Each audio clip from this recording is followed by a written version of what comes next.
Hey guys, welcome back to another Weird Wednesday. I'm Asherz, and this week, for the first official inauguration, I guess, Tobias Whalen, new co-host. Tobias, welcome. Thank you for well, actually, that might be the last time I have to say thank you for having me as an official co-host.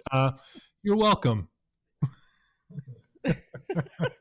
I mean, you can thank me every time if you'd That's like. fair. I probably should thank you every single week for putting up with me. So thank you.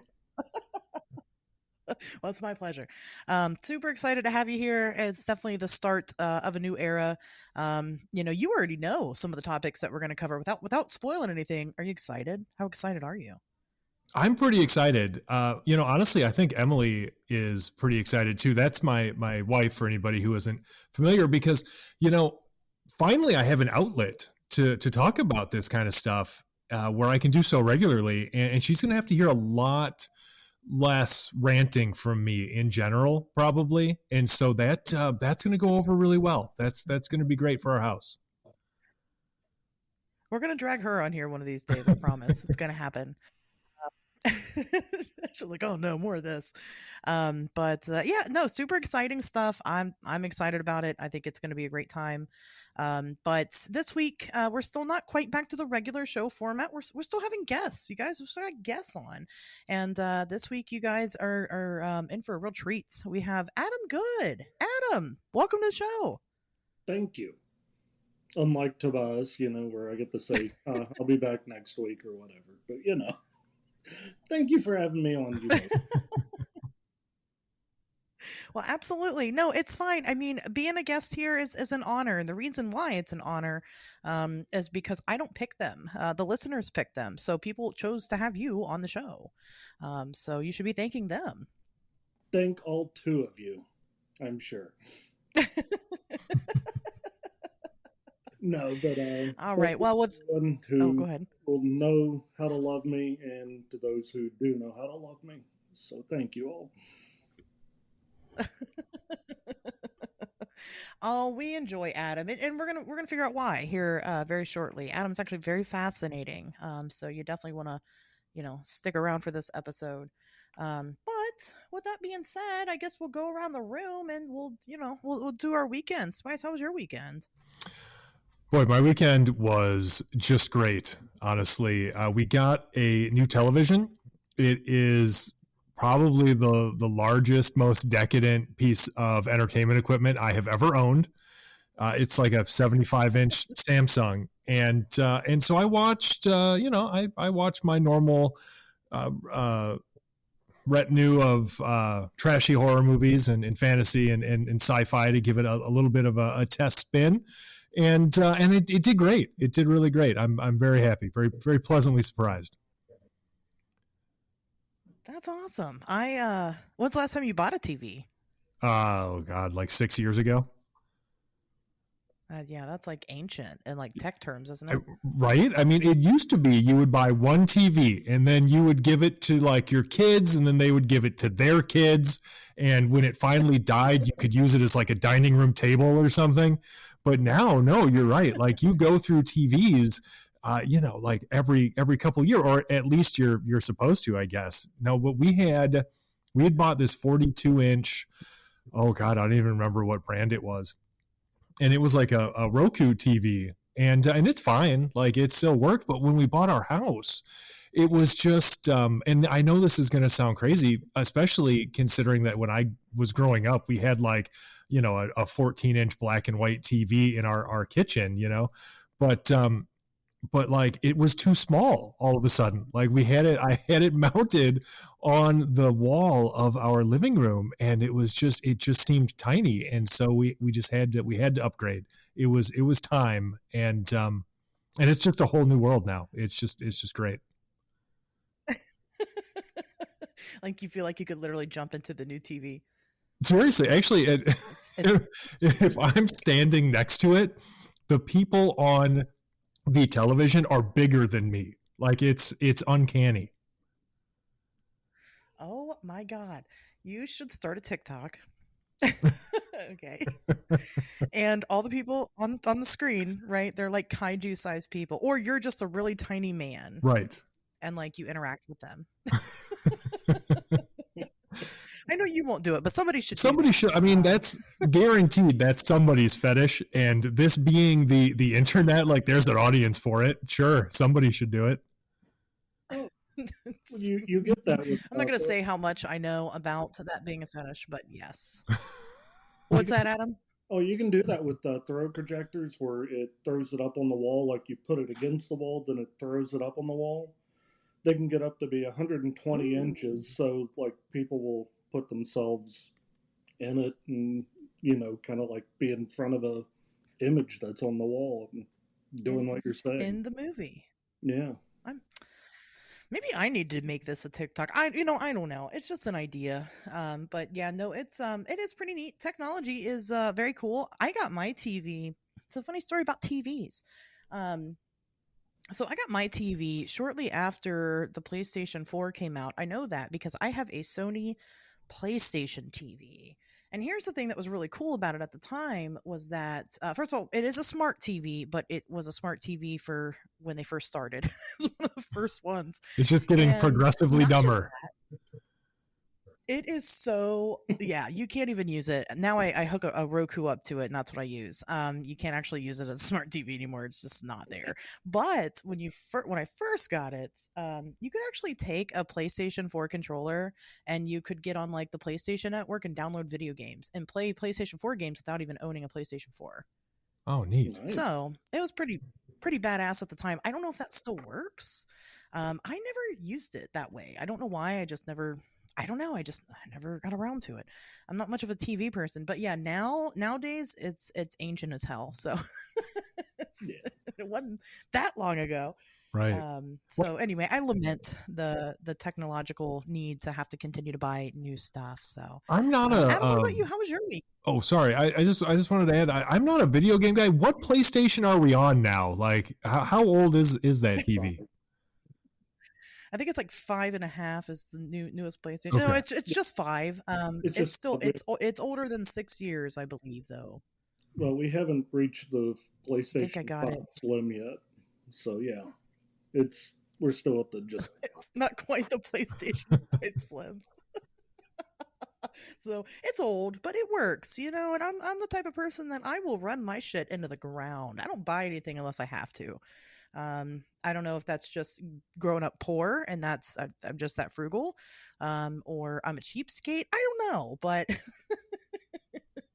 it doesn't fit though. So I bought a nice entertainment center, for a hell of a deal. That's my thing. And it's too small for it. So I'm like, well, maybe I do need to get a bigger TV. So we'll see what happens. Adam, what about you? How was your weekend? Well, I want to jump in on this TV conversation, and I have been. Oh gosh, okay. I have been in homes where it is literally a console where you have a TV, record player, radio, speakers, of course, and a wet bar. And a wet bar. No, literally, you'd have glasses and bottles and all that. And yeah, you on the TV. Drink. Yeah, whole console TV. Yeah, I mean, it was just like a little cabinet, and you get into it. I'm sure they made ones for people would put their silverware or plates in it or something for being fancy with your TV like that. But it used to be. I kind of miss that concept. Yeah, I mean, it used to be you could rip out the guts of a TV and then put in a fish tank into it, but now how they're so thin, you'd just be pressing the fish. So yeah, that's true. You could let like you press butterflies. Yeah. Except same concept. Just fish instead. But, that is horrific.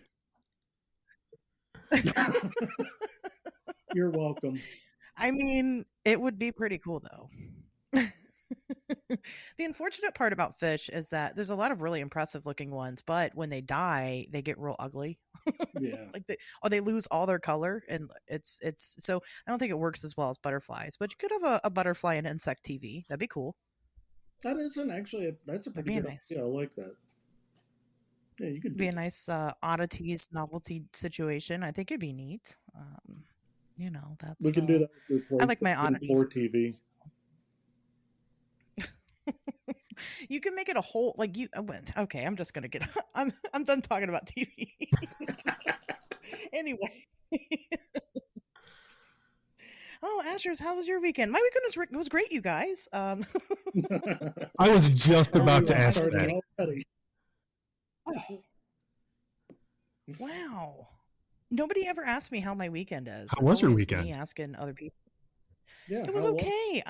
Speaking of video games, I am a video game person, and that's what I did all weekend. And I don't do that often. I rarely ever give myself the space to just sit and do nothing or do something that's meaningless that I enjoy, right? But I it? did do that this weekend, and it was really neat. It was a good time. I'm playing Persona 5 right now. Nice. So because that's my thing. I like Japanese. I like JRPGs is what it is, or basically moving animes, pretty much. No, that's a pretty good one. So and that's really all I did. But I do have a fun anecdote about this weekend that I want to share. Okay. Okay. So there's this guy, right? And so he writes books. He just came out with a new one. His name's Tobias Whalen. He just wrote a new book. Never heard of him. And I know, right? Just a small time guy. It's no big deal. No, I bought his Sounds new like book a this real weekend. prick. Right. I Right. mean, most of the time, yeah. No, I'm just kidding. But I bought Tobias's book this weekend, which I'll make you shill here in just a second. But so it was supposed to be here Sunday, right? I ordered it through Amazon. Hmm. And I get the notification on my phone. My book has arrived. Great, wonderful. And I'm not home, so I see the picture. It's not my door. So Oh no. Amazon delivered this book to someone else's house, and they haven't given it to me. Nobody's showed up at my house to give it to me. So I just think that it's hilarious because whoever has the package is going to open it, and they're going to, what are they going to think? Are they into Yuletide high strangeness, or are they going to think that I'm a complete weirdo, which they're right? Maybe they love it, and maybe we become new best friends. I don't know. But I gave somebody else the gift of high strangeness this season, and I think that that's great. So Well, that's sometimes they don't even Right. look at the name and just tear it open. And, it's just like, oh, I drunk bought this. Why did I do that? Let's think. You know. that is another good. Yeah, that could happen. I don't know. But I'm super excited to find out. I mean, I'm just waiting around to see what happens. So this kind of happened to me once before while I lived here, and it was actually somebody had bought me an alien baby for my birthday, right? Like a plastic alien baby. And they said it had shown up, and they sent me the picture. It was not my house. So somebody else had gotten this alien baby. And I hope it's the same people, but I don't think it is. And then so they send me a new one, right? The people send you a new one, and so I get my alien baby. It's fine. 2 weeks later, somebody knocks on my door, and it's the neighbor saying, "Hey, this package showed up. The box is clearly open." They're like, "It was like that when we found it." They didn't Mhm. want the alien babies. I have two of them. So that's my fun story for the weekend. But getting back to Tobias, why don't you go ahead and tell people about your new book that just came out? Oh, wow. Okay. Sure. So, Emily and I just put out the Singular Fortean Society's Yuletide Guide to High Strangeness. And it was written by me, illustrated by Emily. And we got our friend Josh Kutchin to do the foreword. So that was exciting. First time getting to work with Josh on anything. And it is a sort of exploration of Yuletide phenomena. And so by that, I mean, what I set out to do was examine the stories that we tell around Christmas time and traditions older than Christian conversion, right? And so we look at things like the Wild Hunt and the Yule Cat, Grula and Frau Perkta and all of these wild characters, and compare them to modern phenomena. And there are some startling narrative similarities, really. Where, for instance, there's something called I'm not going to digress too much. I'm going to give one example and then I'm going to call it. But there is something called the Asgerdsrea, which is a Scandinavian tradition of this sort of fairy troupe that comes out around Christmas Eve. They're underground fairies. They come out and they sort of rage across the land. They'll come through your house. They'll take over your house. Who knows? And in reading some of the folklore surrounding that particular holiday tradition, I was reminded of things like alien abduction. For instance, Whitley Strieber's first remembered abduction, like that occurred at Christmas time, right? And it began with this sort of whooshing sound, right? Like this tumultuous activity taking place in the family's cabin. And so there are a lot of those kinds of similarities. And so something that I like to speculate about, of course, would be why. Why do these similarities exist? Why are we still telling the same stories in different mediums with different language, different explanations, but basically telling the same thing? And it's especially interesting to me as a folklorist, because people sort of have the wrong idea about Christmas time, right? Like everybody likes to talk about, Samhain or Samhain rather, like they talk about Samhain and Halloween and how that's the spooky season. Well, there were not very many people who recognized Samhain, right? Like that's a Celtic thing. It's a relatively isolated population. And so there were different times of the year for different cultures that were considered weird and spooky. And Yule was the one for Germanic peoples, so like every culture within that Indo-European language grouping. So Scandinavians and, the various Germanic tribes, Angles, Saxons, and Utes, like the people who conquered Britain after the recession of the Roman Empire, like all of these different cultures. Like Yule was that was the scary time of year for them. That was when the dead came back. You had to worry about like Draugr and these ill-intentioned revenants and things, right?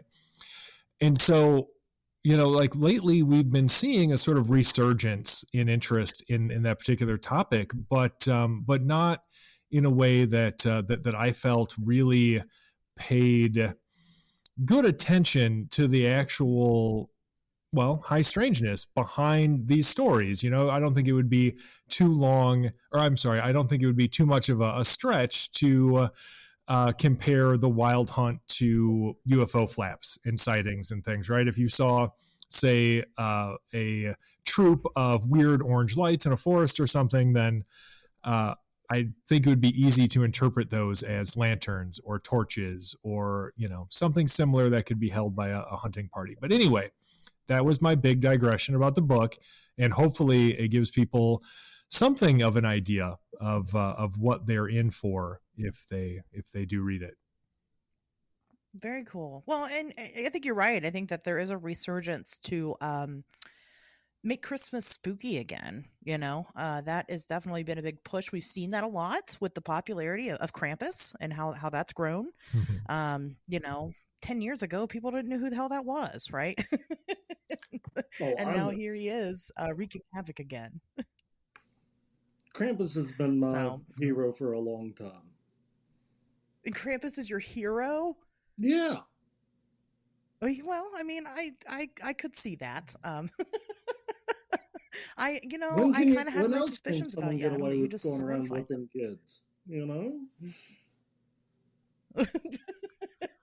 I mean, Krampus Someone's isn't got to. coming after the good kids, you know? Yeah, So, That's true. He's not. you know, Good I'm for good. him. My last name is good, literally. I'm nothing but good. You know, he's not coming after me. The logic. Yeah. It's Yeah, like, oh, his last name's good. He's fine. it's my surname. You know, what can you do about it? That's how you get Krampus immunity. Oh, it's how I use my immunity everywhere. You know, cop pulls me over and look at my surname. You know, there's been a lot of I'm Mr. times when Good. You can't. police And the cop's like, oh, he's like, you got about 6 bodies in your back seat there. You sure about that? Yeah, it's Mr. Good. See, here's my license. Oh, you're fine. I'm good. No, it's I'm excited. I'm excited about it. We did the we actually you were the guest on the Christmas episode. Like I think it was 2 years ago we did the summoning Santa. Talking about that sounds different right. I'm surprised. crab. I didn't get a single piece of hate mail for that episode, and I was sure that somebody was going to be mad about me poking fun at people who claim to talk to Santa during seances and things. But no, I didn't. And there was no feedback. Apparently, it was that that episode was 10 out of 10, no notes. So I'll take it. Yeah, they were. I don't think people were too upset about that. I think that they agreed that was ridiculous. But Right. but yeah, we'll deep dive more. Actually, we have a plan to kind of talk a little bit more about the book at a later date, and then some of those legends kind of behind it. But you guys want to read it before then, and here's why you want to read it before then, or at minimum, you want to buy it before then, because if you buy it, here's the thing: if you buy Tobias's book and you go onto your social media and you post a photo with you and said book and you tag either myself or Tobias, you will be entered into a drawing to win one of Tobias's other books, and he'll even sign it. He's such a nice guy. He'll even sign it for you. So, like I said, just log on to social media. First of all, go buy the book once you get it. If you have Amazon Prime, you get it in 2 days. Go and take a picture of you holding the book, post it on social media, let us know, and you'll have until December 3rd to enter this exclusive fun giveaway. And yeah, I think it'll be a good time. Even if you own one of Tobias's other books, we will send you the one that you don't have. True. We'll Yeah. I figure mean, something out. I've got plenty of author copies here, so no worries. We will figure it out. But yes, go, like I said, December 3rd, let us know. December 4th, we record. And then, of course, December 6th, you guys will get that episode and the results of who won. And I'll go ahead and contact the winners after that point. I'm sorry. I keep saying winners like we're giving away 100 copies or something. I'm not Oprah, okay? I don't have Oprah money, you guys. Here's a lot of But Hot Wheels at a flea market. I mean, I'll do what I can. So anyway, yeah, super exciting. So like I said, go buy it. Go buy it. And then go buy it because we're going to talk about it, like I said, more on the show. And you kind of want to be in the know a little bit. Because it'll be like a fun book club. You guys get to listen to me and Tobias talk about it, and you get to be a wallflower in the book club. So it'll be nice. No. No, I'm looking forward to purchasing it after I get off being the guest of this show. So thank you. It's yeah. No, Thank you. Thank you. I'm buttering you up now, Tobias. Yeah, right. He's got the butter out and everything. Butter makes everything taste good. Butter makes everything better. I should put that on a t-shirt and sell it. Oh my gosh. Speaking of, that's right. Speaking of t-shirts, my God, my notes are not, I'm just not reading them today. I just came out with a bunch of new designs over on the merch store, whatever you want to call it. The place where you go buy my shit that I make. And you can go buy them. I just came out with neat, I've talked about this for a while. But I made hats. There's hats available, and they're just like baseball caps. There's 3 different ones, but you can get them in a myriad of different colors. One says cryptozoologist, one says ufologist, and one says paranormal investigator. and you can buy all three of them if you want. If you want to wear different hats on different days to different things, you can. The idea came about because of the whole trope of the cryptozoologist hat, right? So I wanted to make a hat that said cryptozoologist on it. But I figured, hey, you know what? Why not put all three on there? Why not? It's fun. It's for everyone. Then I also have this new design where it's UFOs invading a city. The shirts say soon real big on it with the image of the invasion happening. So go purchase those. The link is in the description. Check those out. I just want you guys to spend your money this week, obviously. Like, that's the goal. So before I continue to shill anymore, why don't we talk about some news? You guys ready for some news? Sure. I'm ready for I've got some really fun high strangeness this week. Super neat. So in Northern Ireland, a town there in Northern Ireland has been the victim of a mysterious humming sound that started back in mid-October. Residents have no fucking idea what this thing is. Of course, the humming noise is happening in the super late hours of the night, every single night. Residents are complaining about not being able to sleep, and so they've taken it up with local officials, and local official Stephen Donnelly has plans to identify what it is. He wants to get to the bottom of it, and he says that it is absolutely not aliens. That's just a conspiracy theory. So I don't know. I think these mystery hums are interesting. We see them happen all over the world in different areas for different amounts of times. Some of these mystery sounds have been going on for years, and somehow they still haven't figured out what causes them. Tobias, have you ever had reports of these mystery hums? I have. I've been covering those types of phenomena for some time now. You've got mystery hums, mystery booms were big for quite some time. There's a good maybe 2-year span where just mystery booms were coming in left, right, and center. I've got a report of mysterious phantom haunting music that was interesting. But yeah, those phantom hums, they're weird, and there's no way around the fact that they're weird, and you never really get a good explanation. And what's even more interesting about it is, even in the cases where some scientist or authority figure comes forward and says, "Oh, hey, we think this is what it was," is the explanation is almost never the same twice. Like, you would think if there is some sort of easily explainable phenomenon behind these, that it would be identifiable, right? And people would recognize that, and so you would get the same explanation from some kind of authority figures when it happened, but you don't very often, and so that's always puzzling for me. It's weird, and there's there are, of course, many different competing hypotheses. Everything from the end of the world, angel trumpets and things sort of signaling the apocalypse, to aliens. I don't know why aliens would make a hum or how they're doing it, but people love to blame aliens for shit. So like that comes up all the time. And then, probably most often you see people who are just like, I don't know what the fuck that was. Like, it's a weird hum. Somebody make it stop. I'm trying to sleep. So that's how you know it's a real thing. People are actually hearing it because they just want it to stop. Yeah, it is a weird. I mean, my first thought, as soon as I come across these stories, is construction, right? It just started, right? Okay, something's happening. But it's the fact that, like, there are people in, like, some type of official authoritative position that go to try to figure out what it is, and even they don't know. It's like, okay, well, right. What the fuck's that about? It's rude, whatever it is. Whoever's making the damn hum is rude as hell. Booms are something, the mysterious booms are something that I got interested in investigating locally, just because, and you'll find that if anybody here has a local Facebook group, you'll see those posts all day, every day. Did anybody hear that boom?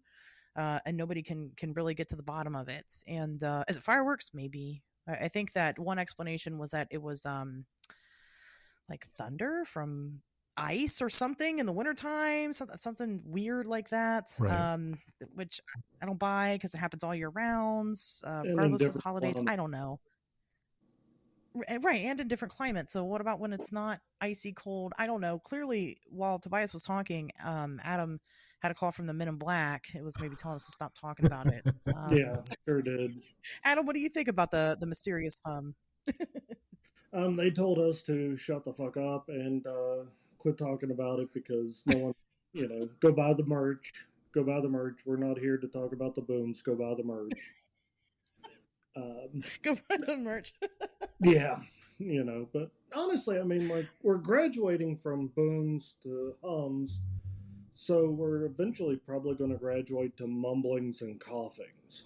So that's where I think we're going with this. Could Probably, be. And then some. what are we going coughings to farts next, or is it straight to voice from there? Well, I think we're going to get mumbling. Something probably like, where are the keys? Oh God, I always lose them on Monday. Weekend was wild. Some woe is me mumbling. Yeah, just, oh man, I'm going to be late. That'd be again. terrible. Oh man, I'm already late. Everybody's looking around like, where's that complaining coming from?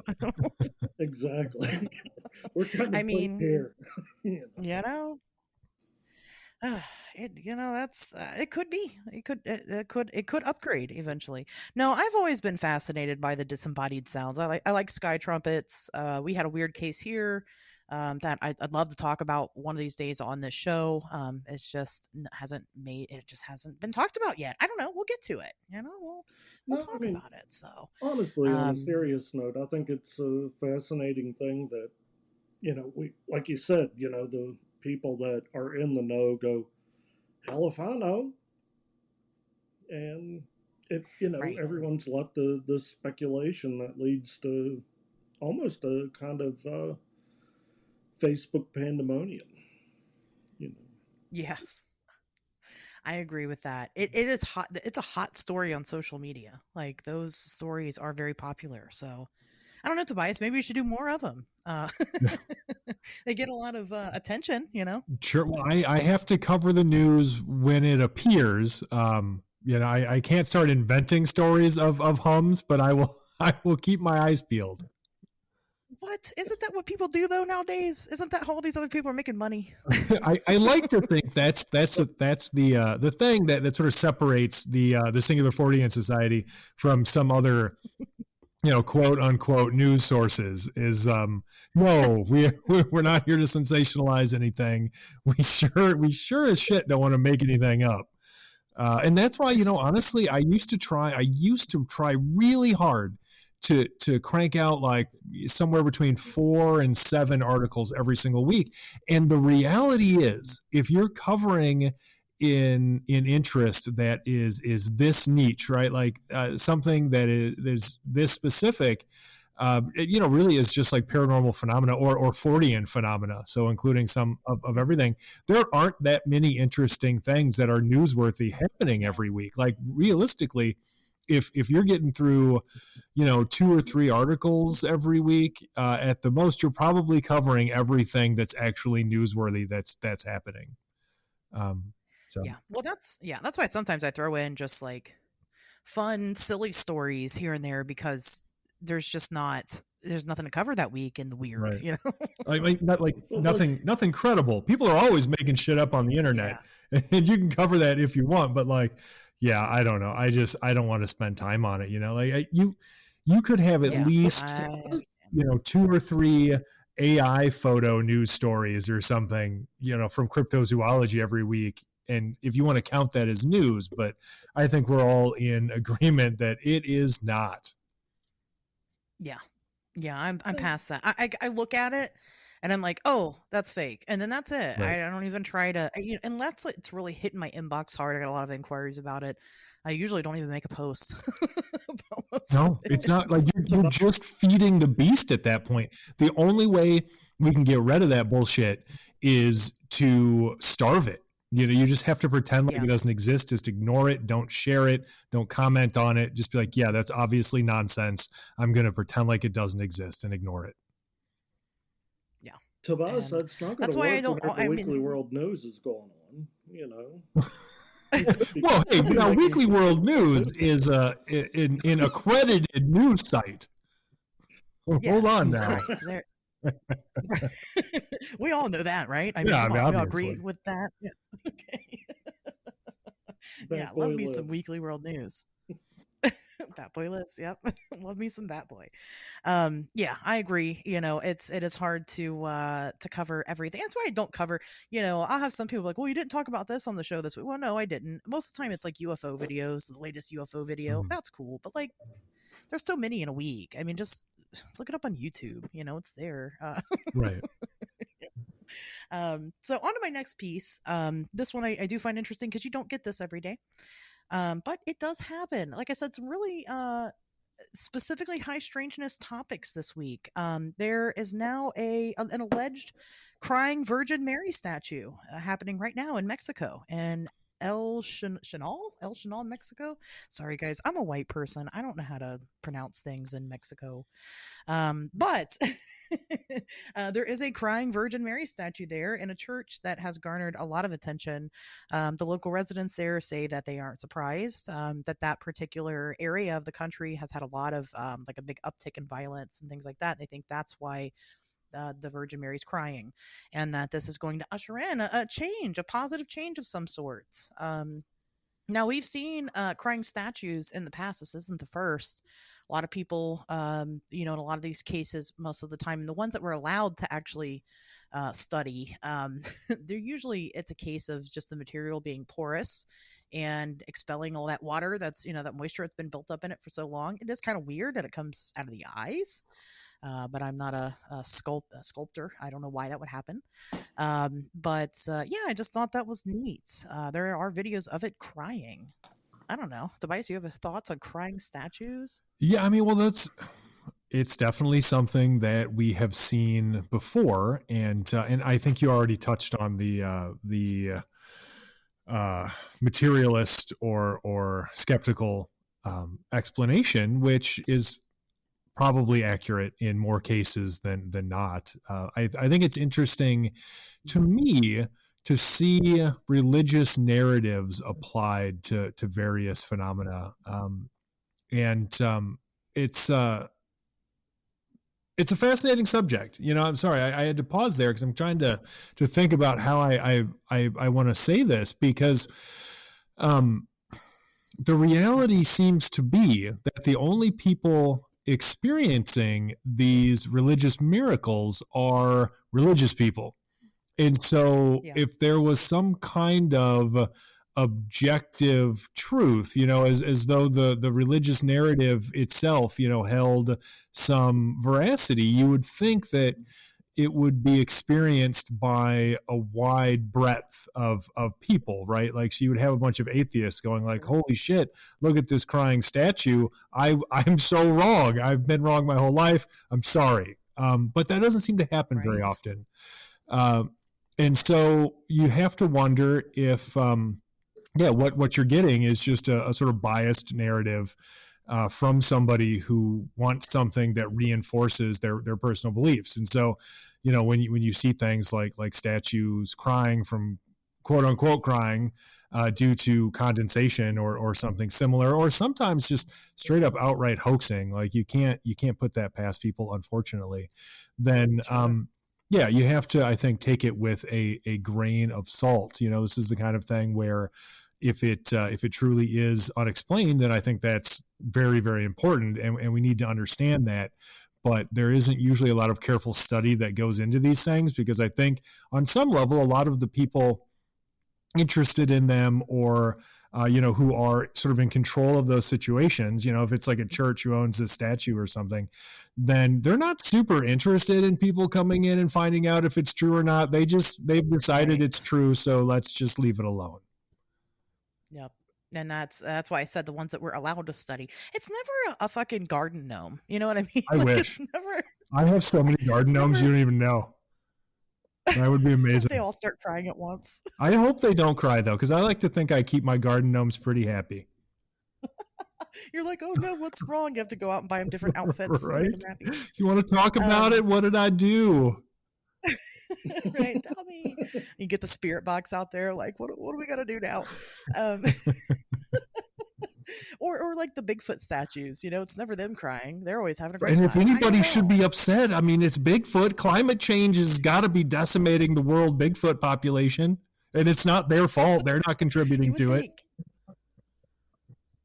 It's always it seems to be always the Virgin Mary, and I'm not going to say that with much conviction because I have not personally cataloged all of the crying statues in the world, but as somebody who's interested in the topics, it does seem to always be the Virgin Mary crying. Is that like a There are thing? a lot of statues of the Virgin Mary. I think I've seen maybe some statues of Jesus, and of course, there sometimes there are statues of Jesus that people will say, are displaying signs of the stigmata and whatnot. I think that's a really interesting question, and I would be curious to see. But I suspect that probably what is happening is the same kind of condensation or whatever the explanation is behind these purportedly weeping statues. Probably happens all the time to other statues, but nobody cares. And it's Right. really just widely reported when it happens to a specific kind of statue, because then suddenly people imbue it with this religious significance. Well, there are Adam, what do you think? well, there are reports of other religions, Hindu, Buddhist, Tao, um, plenty others where they have statues that have similar issues, so to say, weeping or whatever. I mean, just something that's a little bit more tailored to them, And, but I mean, like, I can't exactly go, oh, it's this one or that. I mean, it's been years since I Sure. saw those reports, but yeah, they are predominantly, and it probably is, the climate that we live in, where everything is largely Christian in our area. Mhm. So that's what we get reports on most. Yeah, definitely. I don't know. I think it's an interesting phenomena. It's also another one I would like to cover on the show sometime. Just because I like to cover things that force me to research it, and so it's something that I would be interested in researching. I don't know. I take that poll. I try to get those numbers together and see predominantly what the crying statues are, and I'd love to see some that aren't religious figures. I'd like to see, well, like I said, garden gnomes or Bigfoot statues crying. So, Sure. if any of the listeners have ever heard of anything like that, any of them, any of them, Colonel Sanders statue, something Yeah. that's not religious. Well, the one that was Um, chucked in, what was it, Japan or Hong Kong? There was a statue of Colonel Sanders that was chucked into a river. Like, and it was crying. no, I mean, it's literally crying now after it's at the bottom of the river. Oh, fair enough. Oh my God, can you imagine a Ronald McDonald, a crying Ronald McDonald statue?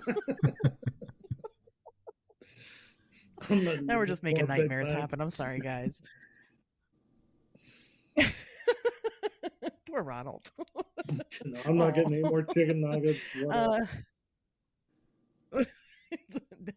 A retired Ronald McDonald statue. It's just weeps for eternity. Anyway, so that's my news for the week. And I hope it was good. Good news for the week. Let's go ahead and shift gears. Let's get into you guys have sat here and you've had Adam in the background now. Well, who the hell is he? Adam, who the hell are you, buddy? What are you? I'm me, what are you? and Tobias is him. So fair enough. Adam, you've had a very interesting life surrounding high strangeness. Do you kind of want to get into your history and kind of how you got into this world of the weird? yeah, I'll dive right into it. I mean, like, even before I was born, my mother was deemed barren, and they went to a Cincinnati Reds game, and with a couple of friends, and after the game was done, mom had tried to burn down the stadium with cool cigarettes accidentally. It was accidentally. Drunk Sure. on Heineken. you know, my parents went to the hotel after that, and I was conceived. Uh, my mom had been complaining for years of abdominal pain, and various doctors had told her to get out of their office. She's a hypochondriac, so forth and so on. And it took forever. And finally, someone went, "Oh, you have ovarian cysts." And whenever they Okay. took a look around and did some surgery, they said, "You're way too scarred up to even be able to hold it, make a child, in your womb." And, you know, they've been, my parents have been trying and, just kind of gave up and were looking about options. And just soon after the Cincinnati Reds game, my mom went to the doctor and was like, "Nah, I just haven't been feeling too good. Um, I just, do you think I could be pregnant?" And the doctor was like, "You're not pregnant. There's no way you're ever going to be pregnant. Just let it go." And mom heard a voice in her head saying, "You're pregnant right now." And this voice had, in her head, had saved her life on one occasion on the West Virginia Turnpike. Um, Told her to switch out of a lane immediately as soon as she did. A whole wheel came off and bounced right where her windshield would have been. And, I wouldn't be here. Mom wouldn't be here. Dad would have been a bachelor.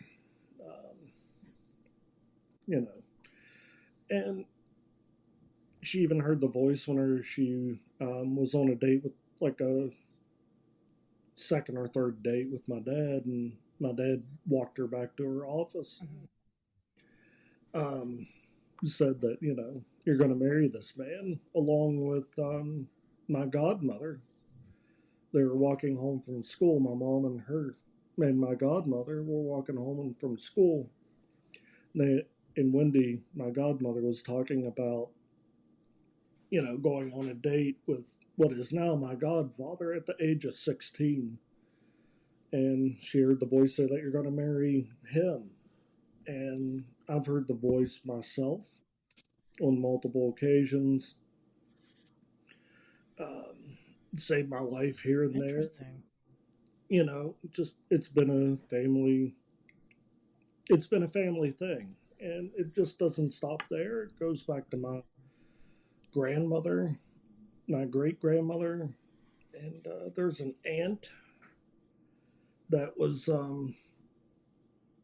I mean, it just goes on, and I know we're low on time, or having to be conservative or whatever, and I should Sure. go more on about me than what bloodline. But Well, I mean, your history kind of, it plays into, who you are. So, I mean, I yeah. think it is important. Do you guys? I guess I'll ask this question. You keep saying this voice. Hmm. Do you guys all think that this voice comes from the same entity? uh saying entity kind of gives me a feeling of making it lesser. I don't know. It just Okay. it, and I mean, like, I just don't want to hurt its feelings because it's been like family. Um, Maybe it is family. Don't know. I mean, I can't say that the voice is the very same voice for myself as much as it was for mom, but how could it not be, right? Hmm. Even if it Sure. was more Well, female for that, mom that or that more makes male sense. for her or whatever, just um, I Hmm. just Hmm. That is really, it's really just a weird one. interesting, actually. Now, has there ever been anything that, well, has the voice ever said anything to identify itself? No, Hmm. no, it's just, and it can be like a prophet in a way. help. Hmm. Like I said, you are pregnant or whatever, you're going to marry this person, you're going to, that person's going to do this, to pretty much instant, which is get out of this lane, or don't walk down that aisle, Yeah. you know. So, Interesting. And the, so, so oh, sorry, go. no, go ahead, Tobias, please. Oh no, I was just curious. Have you ever considered the possibility that the voice is um, somehow coming from within yourself, or in your family's case, there is some sort of shared trait or quality, maybe even some sort of psychic ability or something that's being interpreted Oh, as a voice, like the voice of your subconscious. well, no, I mean, that's what I'm saying with, especially on the female side. I mean, I can't say for sure about Dad. Dad passed away a few years, some years, about 5 years ago, 6. But the female side, especially my grandmother, my mom, great grandmother, the line that I was going with, and the one that I stopped talking about was this woman, my great great aunt. She, bought a spirit horn, Ouija board, and was trying out seances. And she went to a prominent psychic at a, like hall or auditorium in Ohio. This is around Fayetteville. Went all the way to Ohio to see this psychic woman. And the woman, you know, picked her out of the audience and said, "Why are you here? You should be doing what I'm doing." And Interesting. that's the family that's the family trait. And So I think that one, Tobias is kind of asking, do you think that this could be a type of maybe clairvoyance, which no, is I mean, pretty that's much. exactly where I'm trying to lead to, is that it's a psychic Oh, I gotcha. ability. Okay.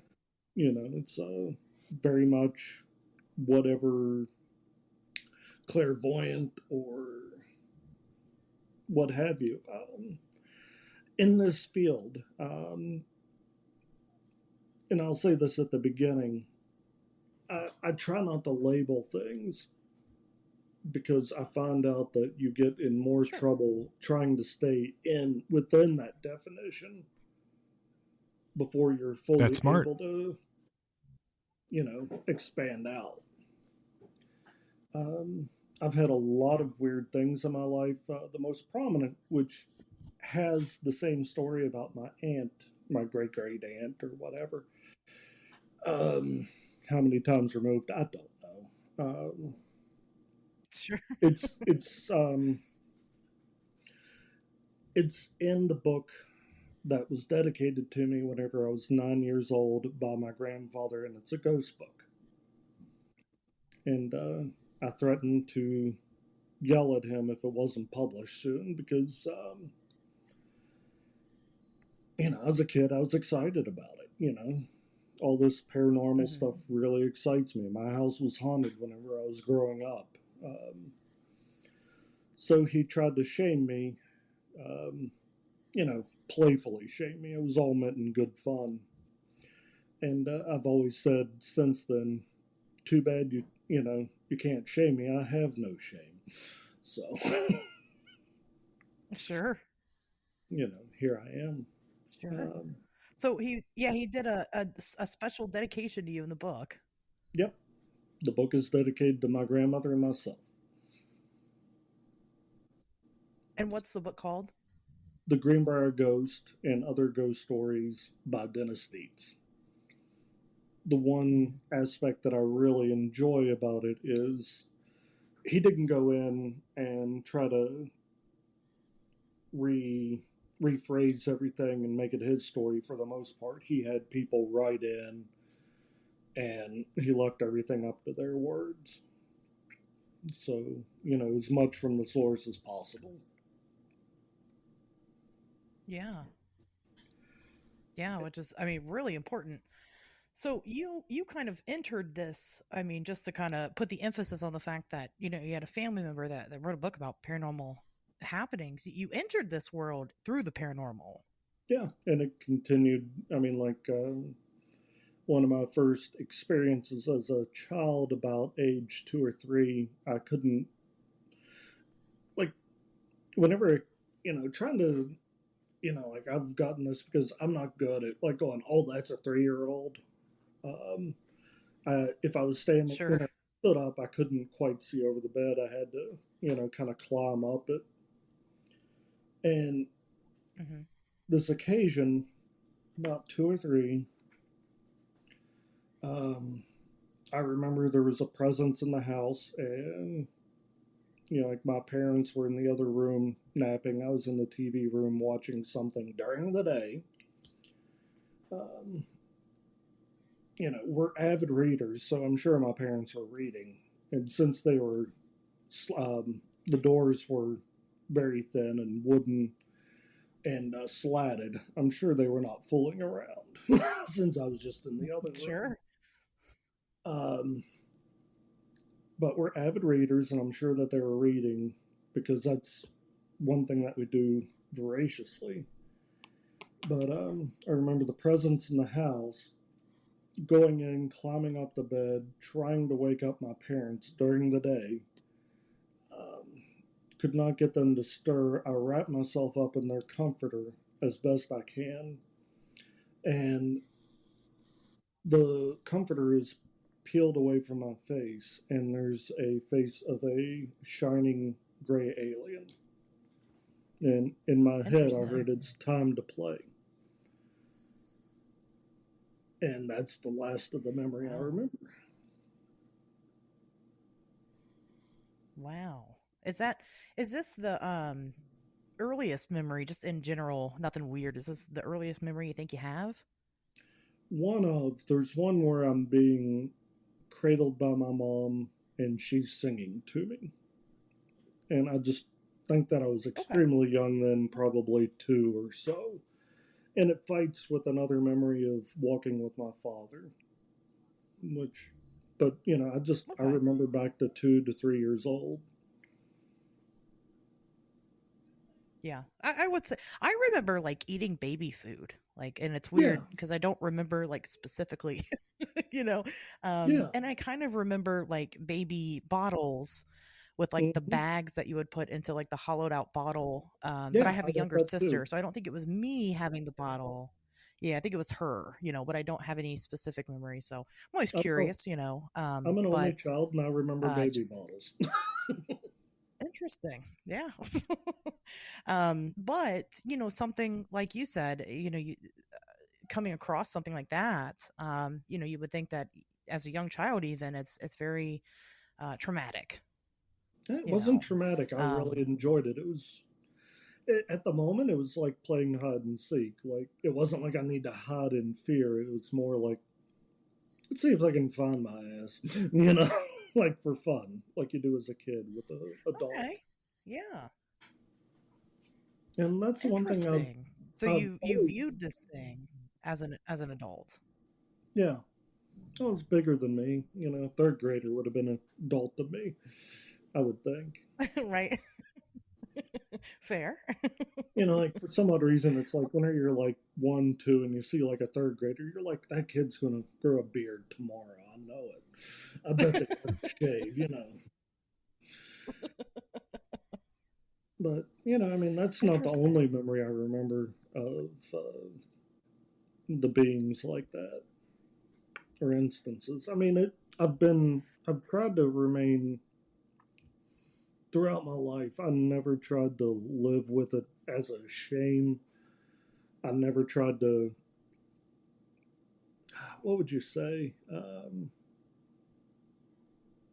I never tried to forget it. I just was happy enough and just tried to go, okay, that happened. There's, Hmm. and that kept the trauma down, I think. Just being extremely open to this stuff in any Hmm. aspect and being open to it all. Sure. Yeah, That's very I think that's a really good point. And what's interesting too is I found that um, reported trauma isn't always from the interaction with an entity itself. It can come from having all of your ideas challenged. It can come from Hmm. the threat to our paradigm that having those kinds of experiences can introduce, right?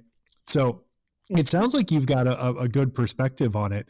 Now that very early memory, did that lead then to further experiences? Is this a lifelong relationship that you've had with these entities? It's, I mean, I have them to pretty recently. Yes, Okay, what was the lifelong most recent experience. one? Um, about a month ago, Oh, wow. Wow, and that's yeah. Do you mind sharing it? well, I'm still trying to. It's getting to, as you get older, these things kind of take on. They kind of take on a Aesop's fable, and you're just Okay. either you're in the middle of the journey or you haven't come to the end yet. And I think it's having to do with the fact that, as you've probably noticed, I mean, I went way back in history, um, Hmm. that this whole thing, like even the reason I'm on tonight is to talk about myself, my experiences moving forward, not to Mm, rely on the past as much as some people do, because what's coming is more important. And the experiences have interesting. dramatically changed from, like being a physical interaction to even a spiritual interaction to, I mean, like I'm talking out of body experience or something. But it's kind of taking on every time I'm not keeping my rudder straight in the what I'm supposed to be doing in life, the more upheaval in my life is happening. Hmm. That So is I'm interesting. So as go you were ahead. younger Hmm. and you had these experiences, they seem to be more of a physical, you know, I don't want to say terrestrial experience when you're talking about what you're talking about, but for lack of a better term, something that you could physically reach out and grab to progressively becoming more and more I'm not going to say mental either, that's not correct, but spiritual I guess would probably be the better term is what you're saying. Well, I mean, I'm just saying, like whenever we talk about spiritual, we always want to put a dogma on top of it. And I kind of like the Yeah. aspect that to be spiritual isn't that. It can be very agnostic. It's not, it doesn't need to have, I agree uh, 100% with that. I don't think you have yeah, to be religious to be spiritual. I think that you can. I think that spirituality is intrinsic to the human experience, and we're all spiritual on some level, even if you interpret that spirituality as something as scientifically quantitative as consciousness or something. That's still spirituality. So yeah, you don't need dogma. yeah, Sure. exactly. Like, okay, Yes. something that happened, like, whenever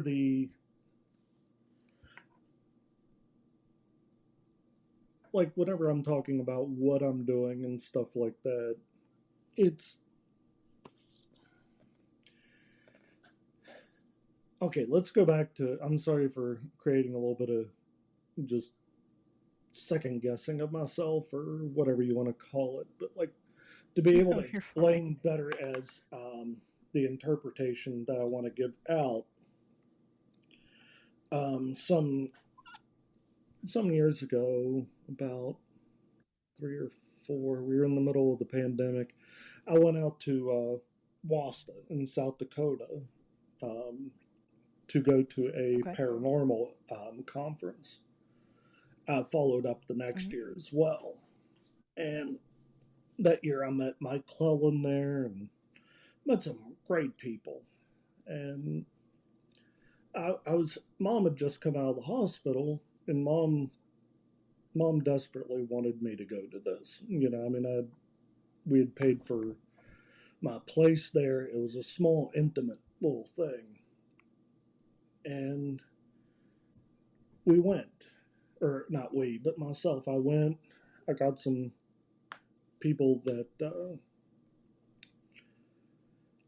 at the time considered friends and family to come in and check on mom, and Hmm. I'm out there. Um, it's just a few days, and I get a call saying, "You got to come back right now. You know, your mom's not well, yada yada." I mean, I'm not going to get into the meat of that totally, but Sure.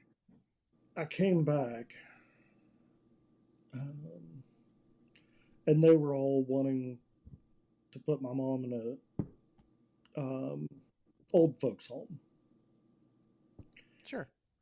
and I was just like, eh.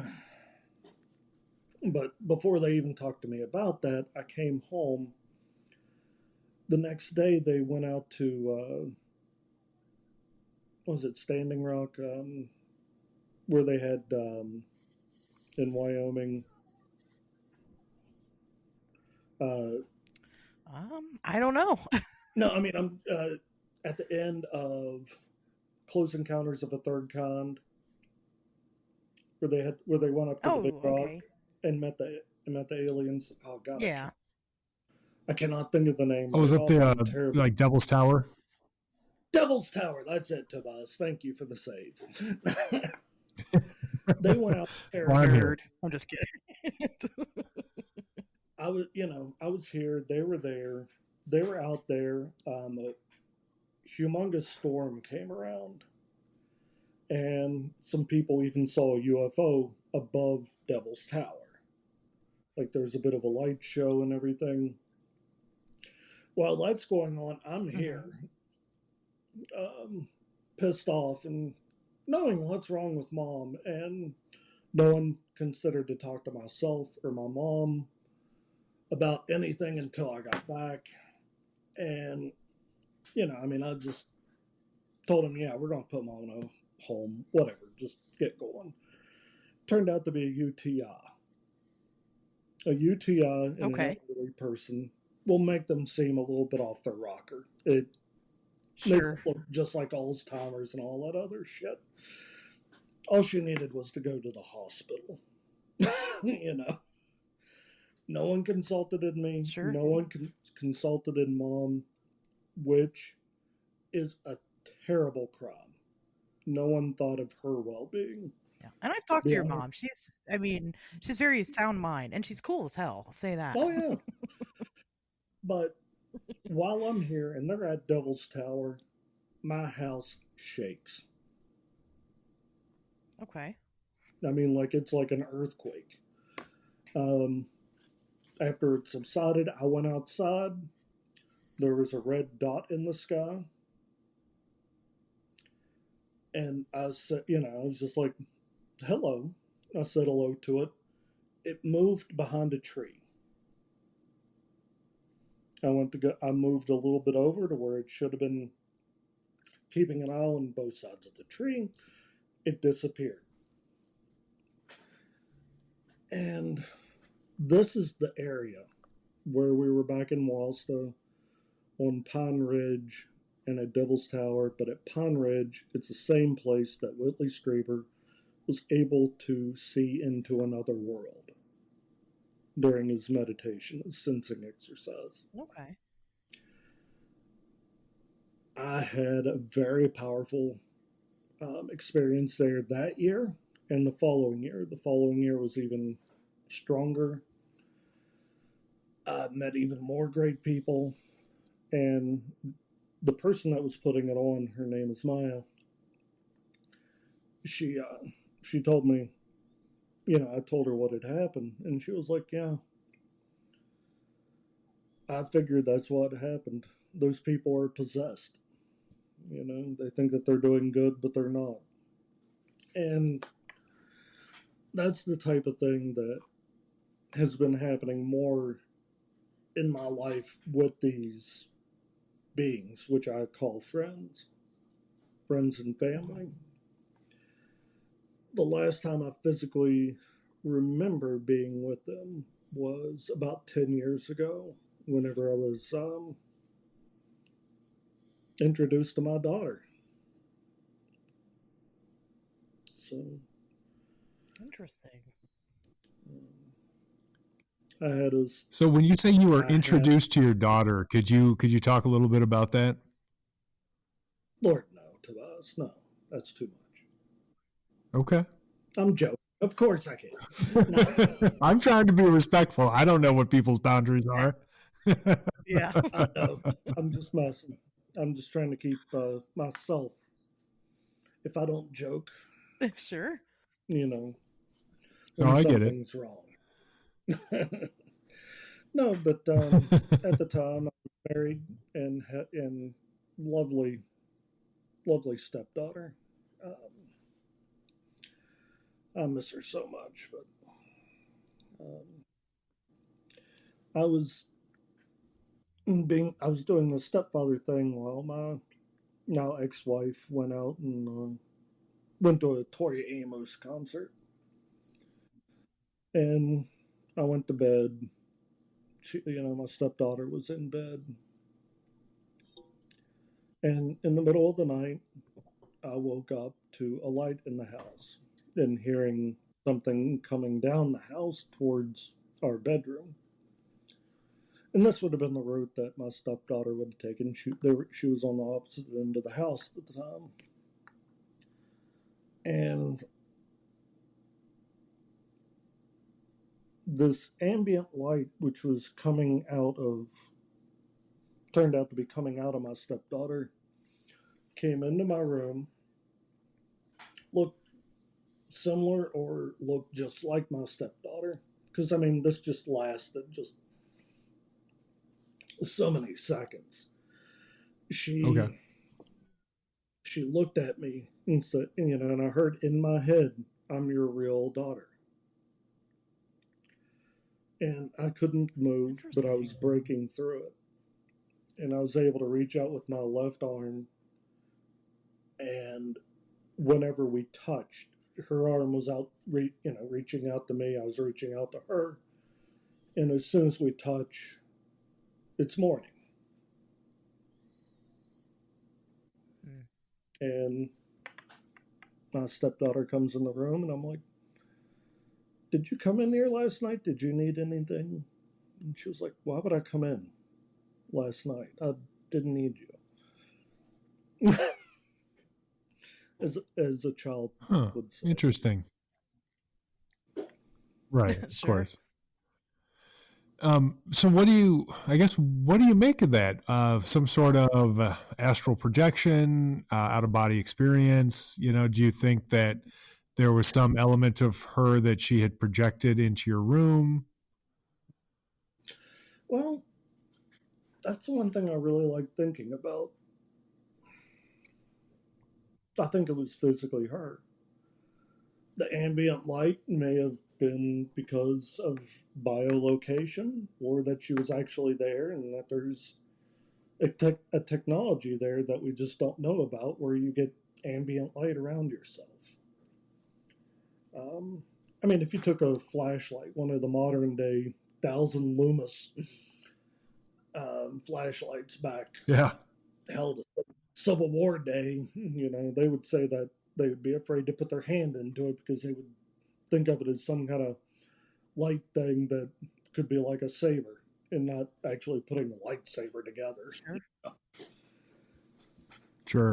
I mean, the one thing that I really, all of this, from the psychic stuff to the ghosts to the, I mean, I've had ghosts and static people in my life. Deep meditations that go on forever, and aliens or beings, my friends as I call them. It's all tied together, and it's all part of a technology that we just haven't discovered yet. It's all something. It's all there.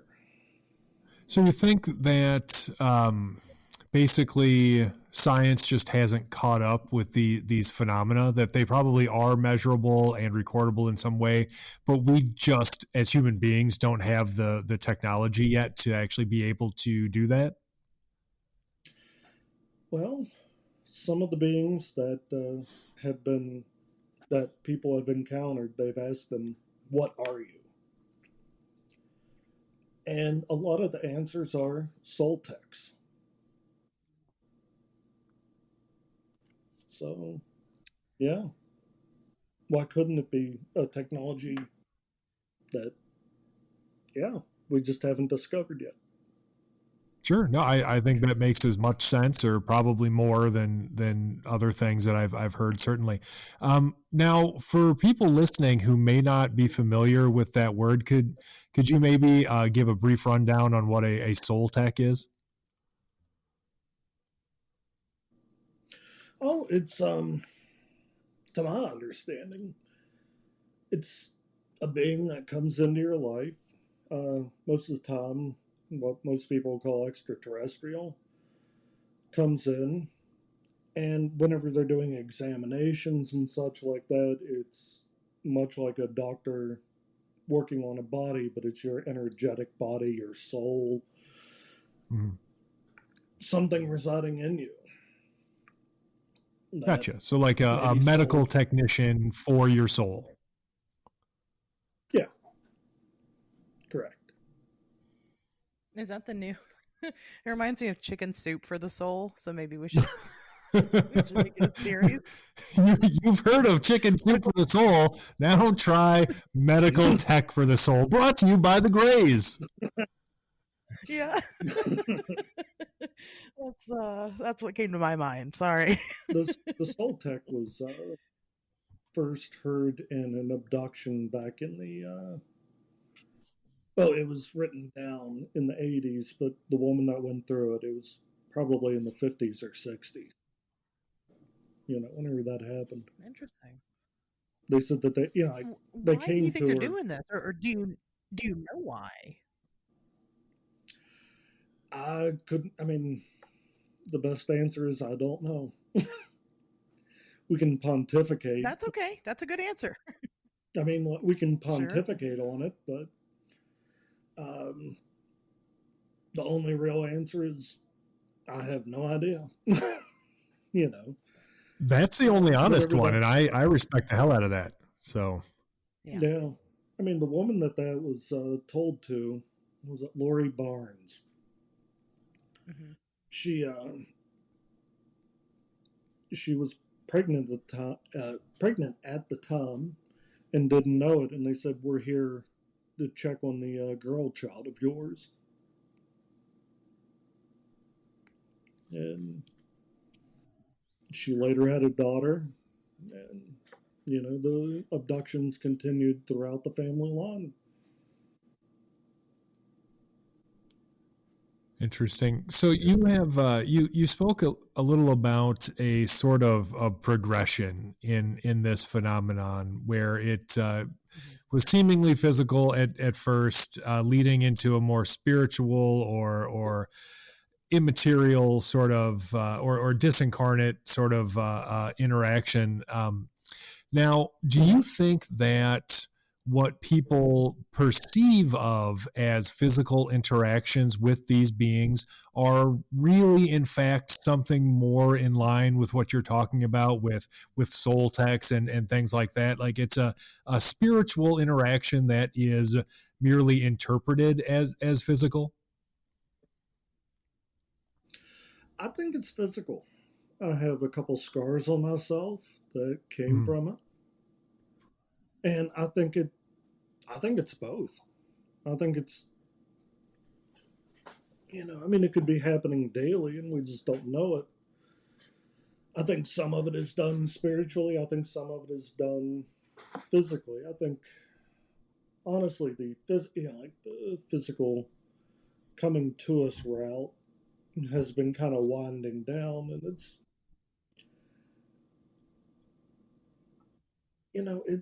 Okay. Well, our medical science is getting better. Maybe we don't yeah. need physical, Sure. a physical medical tech anymore, you know?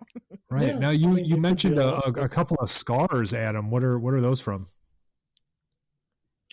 Um, Something around my ear.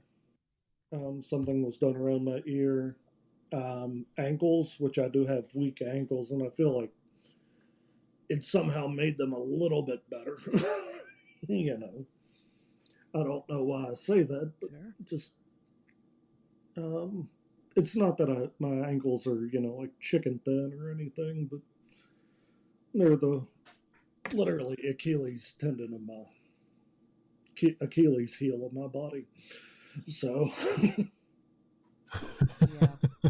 I've got Good. some Okay. pretty So bad if sprains. anybody ever has to fight Adam, go right for the ankles. Sweep the leg. For the ankle. Sadly, that's very true. It'll work. Anyways, I'm a lover, not a fighter. Interesting. Anyways, so you know, I So hear kill you. him with kindness. Fighting is a lot of yeah, work, and it sucks getting punched in the face. So I'm right there with you.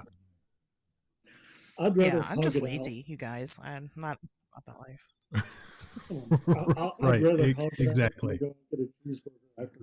You know, just hug So it do out. you remember the instances where these scars popped up, or do you just remember you just had them all of a sudden?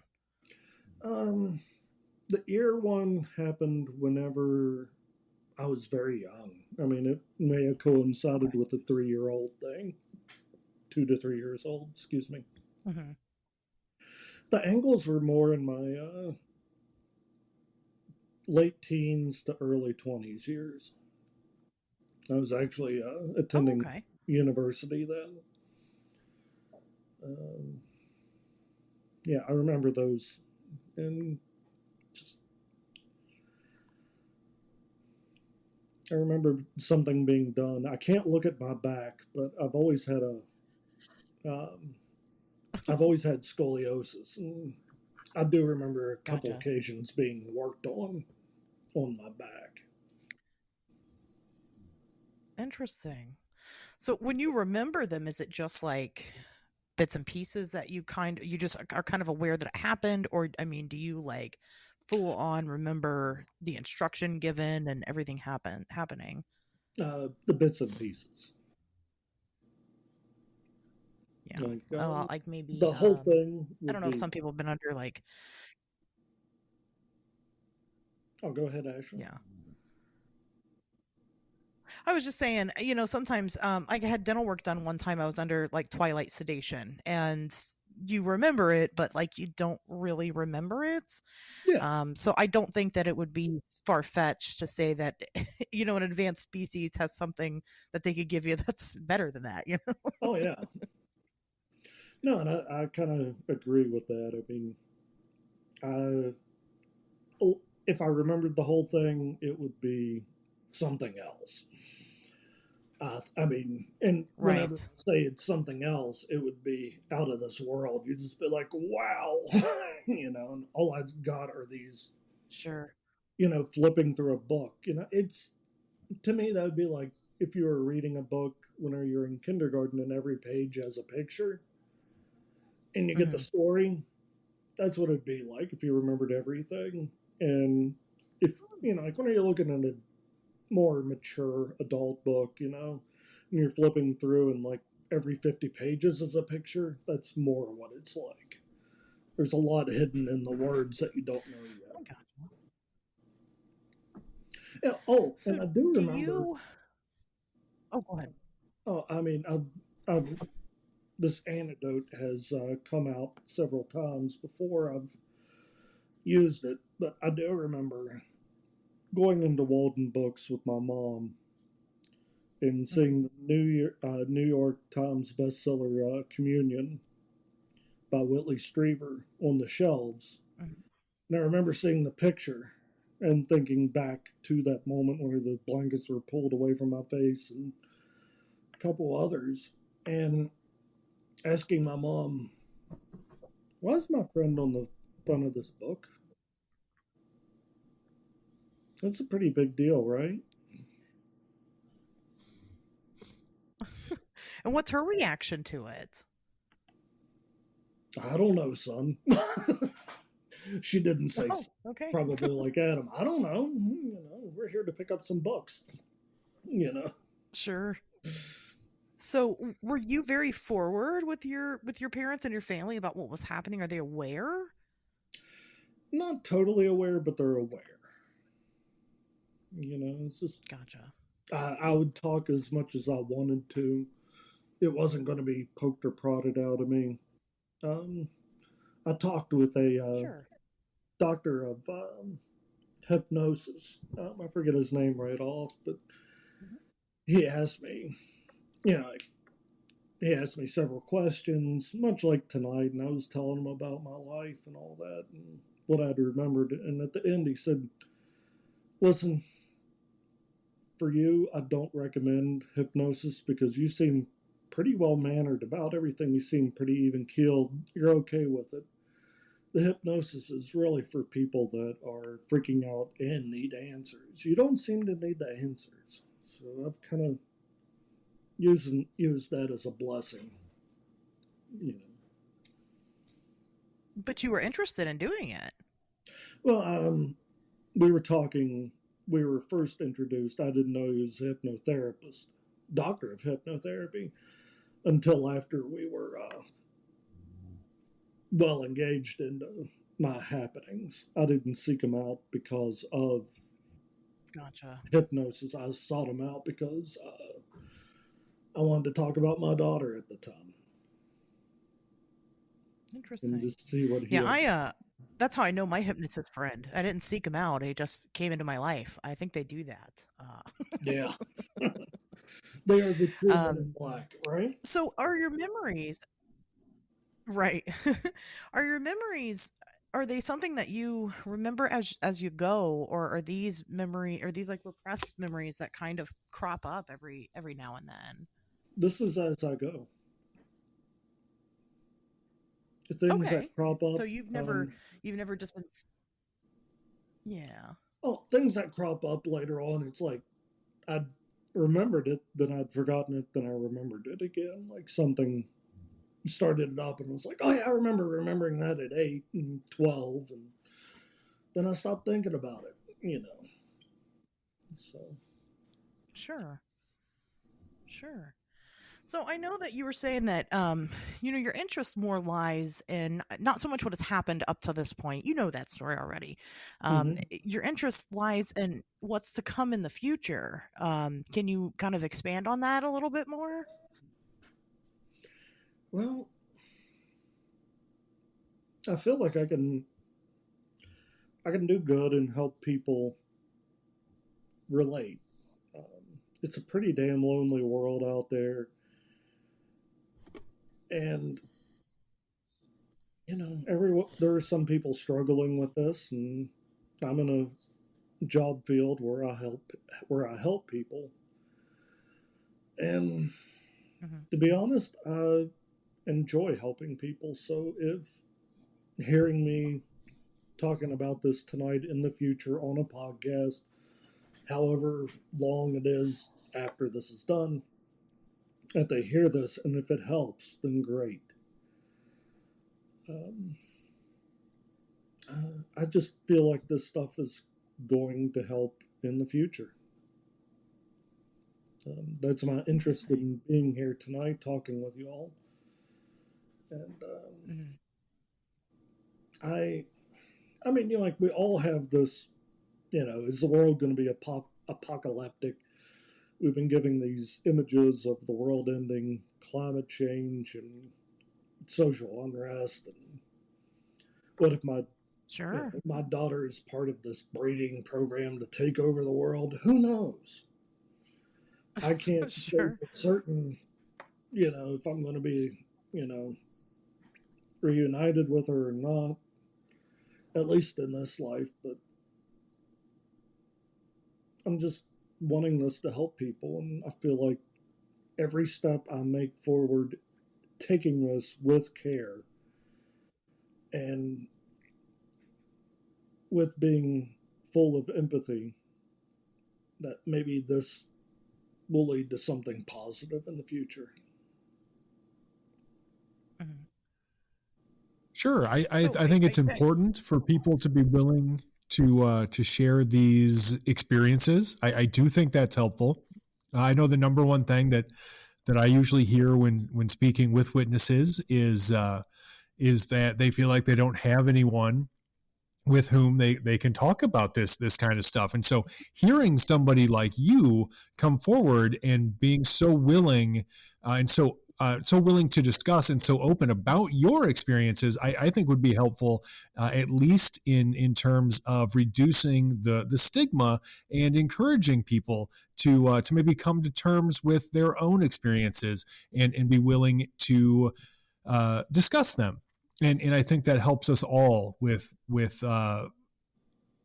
understanding, or at least trying to understand these phenomena. Correct. Yeah, yeah, I agree that's with that. that's what I'm trying You to know, say. it's Thank you, us. it's okay. It's a lot. You can't just you can't just start shooting the shit with the cashier at the Dollar General and tell them about all of this. You It's can't. not one of those. It's not an easy conversation. Why? Right. Well, yeah. I mean, it's a good way to get arrested, right? Exactly. That's what I'm And saying. jail is no place for a party. No. You know. Um, but I no, I agree. I think it is great that you're willing. You're probably the most calm contactee I've ever talked to because you don't seem to really. I mean, I'd agree with the hypnotist. You seem to have a decent feeling about the situation that you're in this type of I guess relationship, for lack of a better term, that you have with these things that other people don't tend to have. And I think that maybe having that contact at such an early age, it just sounds like it's just normal to you. It always has been this way, so therefore there's nothing to be worried about.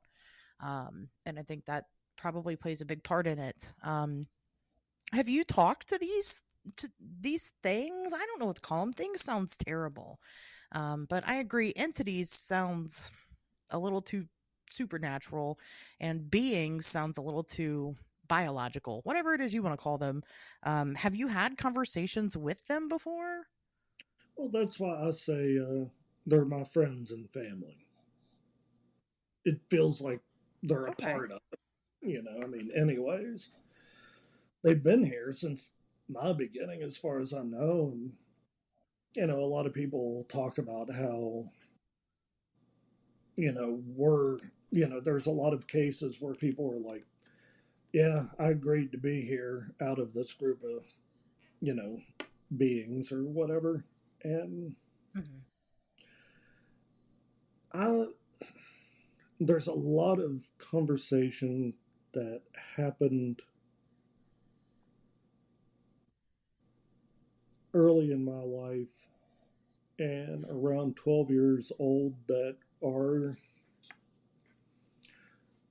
like really,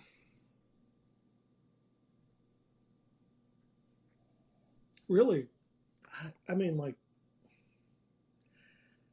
just, it was just talking kind of like this.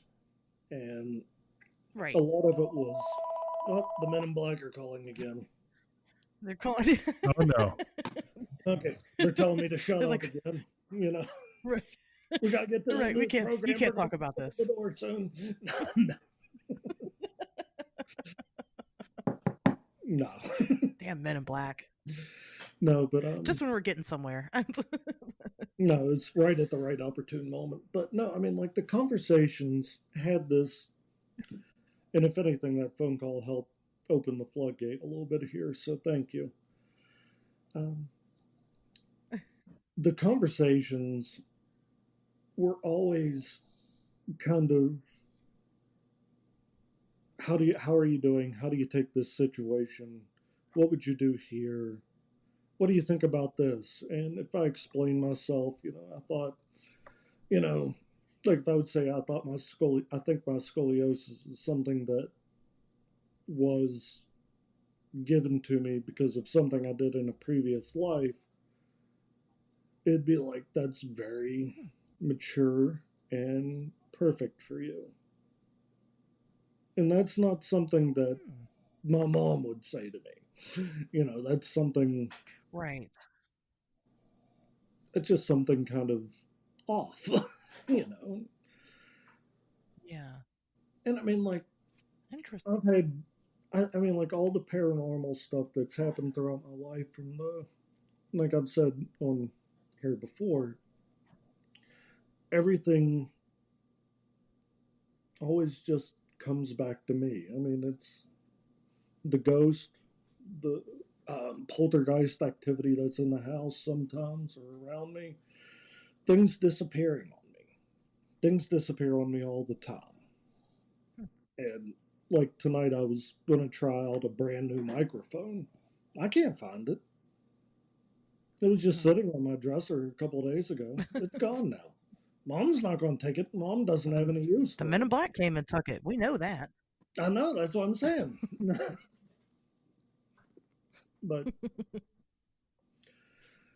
you know, one thing that was said about Anne Streever was all this has to do with the dead. Okay. All this has something to do with the dead. And I did have a very powerful moment whenever was I 15 or 16? But my cousin was killed in an industrial accident. They live in Florida. We live up here in Middle Appalachia. So I mean, there's what 1,000 miles or something like that in between us. Yeah. The night that he was killed, I heard him dying. I heard his coworkers, and then I heard the line of communication going from the work site to my aunt and uncle to my cousin. I heard what was on their TV. I heard what was playing. I heard what they were saying, and it was all confirmed later. Mm-hmm. And I'd grown very close to this cousin, and like we had several thousand miles, or not several thousand, but 1,000 miles, and a slight Sure. age difference. But he had been coming up here, and we had been enjoying each other's company, and some things really meant a lot to me, the memories and such. And I felt very close to him and very much loved him. And I heard all that, and that was more traumatizing than most things because Yeah. that was a hard one to take on. But now I feel kind of jaded by it because I wasn't able to be with my family until we got down there physically. And how do you Mm-hmm. tell this family, oh, yeah, I heard everything that was going on, like some kind of Right. voyeur. Yeah. Right. Who you can know, you talk to about it? you know. Right. Yeah. That was the Yeah. I hardest can one to relate do. to that, but in a different way. Yeah. It's So tough. I get it. Wow, no, that's really intense. So I'm just curious because it sounds like maybe it would be. Did you have a visit from your friend shortly after that happened?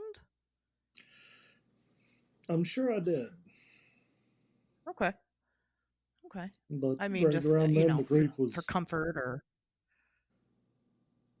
I'm sure it was that summer. Yeah, that summer would have been a hot time. A sure. lot of it was grief I stricken. gotcha. Yeah. Well, I bet. Yeah. I mean, that's not an easy situation for anybody. So I don't blame you there. Yeah. Um, wow, that's pretty intense. Wow. Well, and I was just, kind of curious because, you're kind of tying all these things together.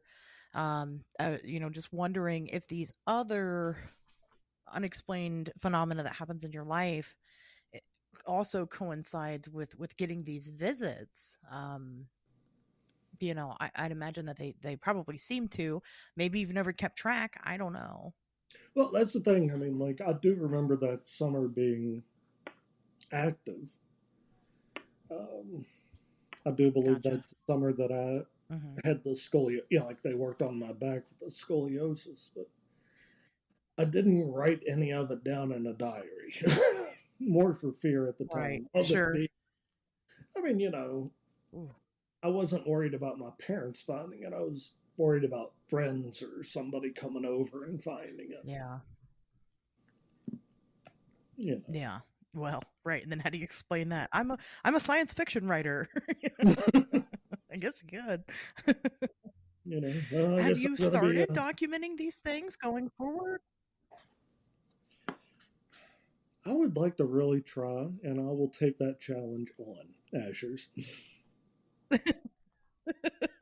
Please, for me. Because, the thing is, Adam, is that eventually you won't be here anymore. And then who's going to tell your story? And it's not going to be me because I'll be, not that far behind you, I Or think in that front, documenting this stuff is what's that?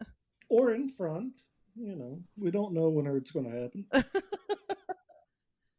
That's very true. That's very true. I am a type 1 diabetic, so it's imminent. Um, more so than others. But I think it's really important that these things are documented properly, and I think that you should start trying to maybe try to piece a timeline going back, but more importantly, at least starting going forward. I think would be really cool. Hmm. And I've been trying I in the think that would. past couple of years. Um, Mm-hmm. People that I connect really, really with. Um, and sometimes the, relationship of romantic or friend or whatever just is too much and, Sure. it fades out or it becomes something else or they remain in your life. I can often tell whenever people are thinking about me that are deep in my life. And I've been able to test that theory out with instant messenger. And, I was getting pretty high percentage on that. Very cool. So I mean, like that started me trying to keep a diary of this. And now that you're suggesting it again, that makes for, the umpteenth time that, someone saying you should keep a diary. So Do you need me to send you a diary, Adam? Would it make it easier if I sent you something? no, I got my iPad and laptop and everything like with Word. It's just me doing it. Because listen, I'm just saying for everybody listening, I can make on Wednesdays we talk weird notebooks on the merch shop. You guys just say the word and I'll do it. Oh, why don't you go ahead and make the merch in because of this this very particular time and place. I'm going to. I'm going to. That way, everybody can start writing down their histories and their experiences. You got to document it. Exactly. I mean, Tobias, what do honestly, you think? Good idea. that is it's a really really good point, and I got to tell you, Adam, it's easy to convert a journal or a well kept diary into a book, and fewer ways are better, in my opinion, to convey information, especially the kind of stuff you're laying out here. That frankly, you could probably go much further in depth about than something like a book. So, keeping written record, it's important. Mm-hmm. Well, and not only are you telling me this, but I asked Chat GPT about this, and they agreed I need to write a diary, and that it could be used to make a book. So, Tobias, you must be part of AI. So, thank you. Actually, yeah, I was just gonna say, honestly, Tobias Whalen doesn't exist. I'm literally just an AI program, so that explains a lot. Yeah, your voice is rather monotone in that aspect. You know, it's like those audio books that we're starting to hear now, where you know, yeah, Tobias today went out and All of found it. Yeah. Yes. On Wednesdays, we talk All of your weird, social now media. co hosted by voice to text, or text to voice, rather. That was a AI. rare Yeah. AI glitch. You don't see a lot of those. No, not at all. I didn't program them, guys. I don't know. You know, it is Dollar what it is. store Well, AI now over everybody here. knows. Oh Damn my it, I was God! gonna One wait until time, the 500th episode to disclose this big secret, but you did it already. well, one thing I God, can you did one imagine if I time. make it to 500 episodes? No, it's a good milestone. It's a goal. How many episodes are you on now? This will be 188. Wow. Only 300 and some I've odd to listened to go. most of them.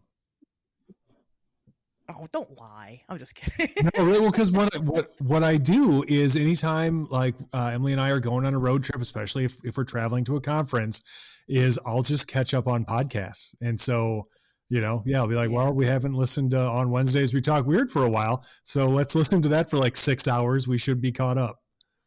So works out You're really like, ooh, well. Mill's Hole, great. Yeah, that's fine.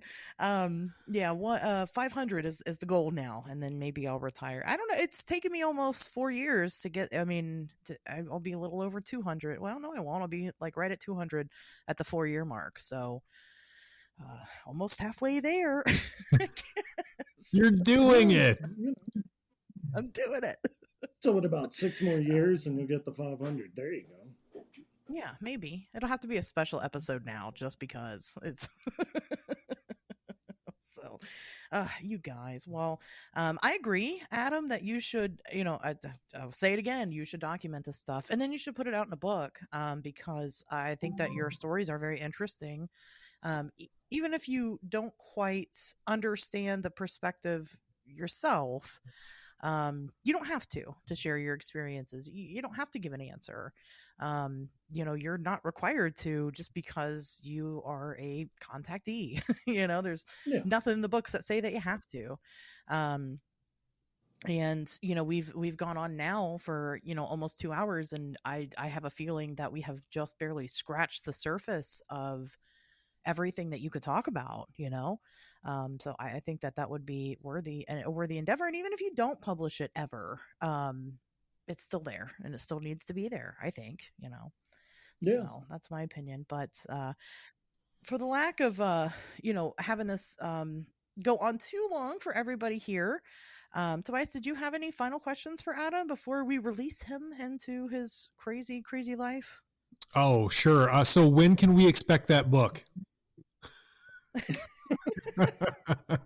I'll get on Chat GPT and have it write it out. Probably 5 days. It'll be cool. Perfect. I'll have it on Amazon. Sounds good.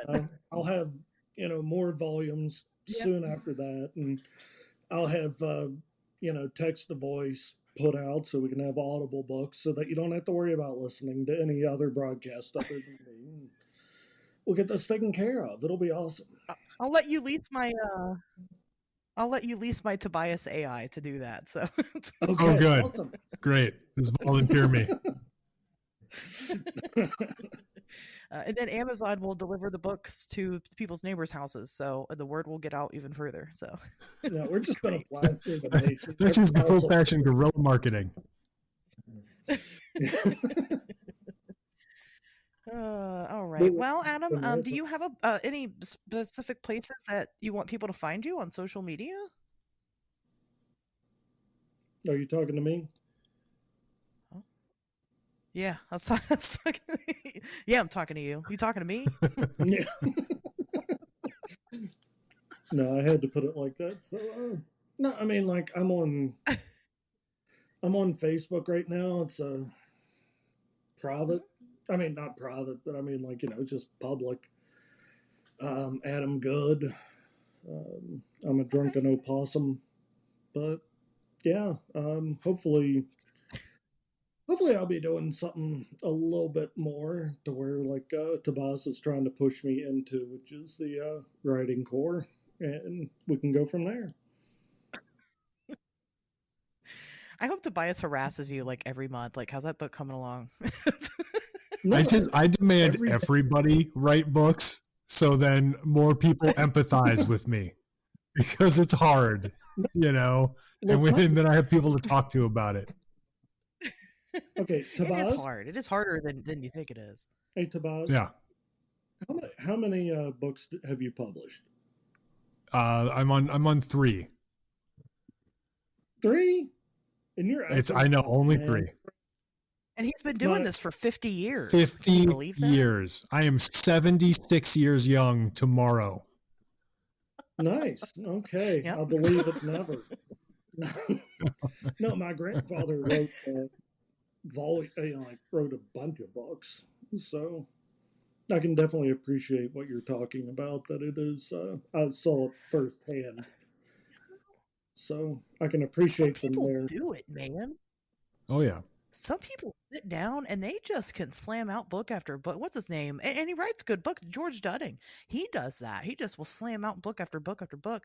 And man, good on him, because I can't even get my one done. Yeah.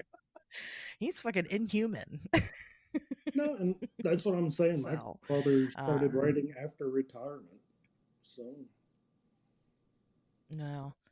That probably helps too. That's the being way to do retired. it when you have nothing but free time because you're retired or something. And that's the nice thing about this field, honestly, is you don't really have to retire ever. Like it's not a lot of, Right. it's not physically difficult for me to write a book or something, or be on a podcast or interview witnesses or any of that stuff. Like you can do it well into your life. Yeah, very true. Very true. I mean, look at what's his name, Bob Gimlin. He's like 100 years old or something, and he's not that old. No, but he gets around great for his age is the point. Yeah. Oh yeah. He sure does, and yeah, God forbid I say something and then I'm not even going to say it. Anyway. Okay. Excellent decision. Before I jinx everybody and everything and become a bad person, I will go ahead and leave you guys with that. You guys can find, again, don't forget about your giveaway that you got going on here. Go buy Tobias's new book. Take a picture of yourself with the book. Tag one of us on social media. You have until December 3rd. And then, of course, you can find Tobias down in the links in the description, wherever he's at. And also, I will link Adam's profile as well if you guys would like to connect with him. Yeah, with that being said, guys, we'll see you back here next Wednesday.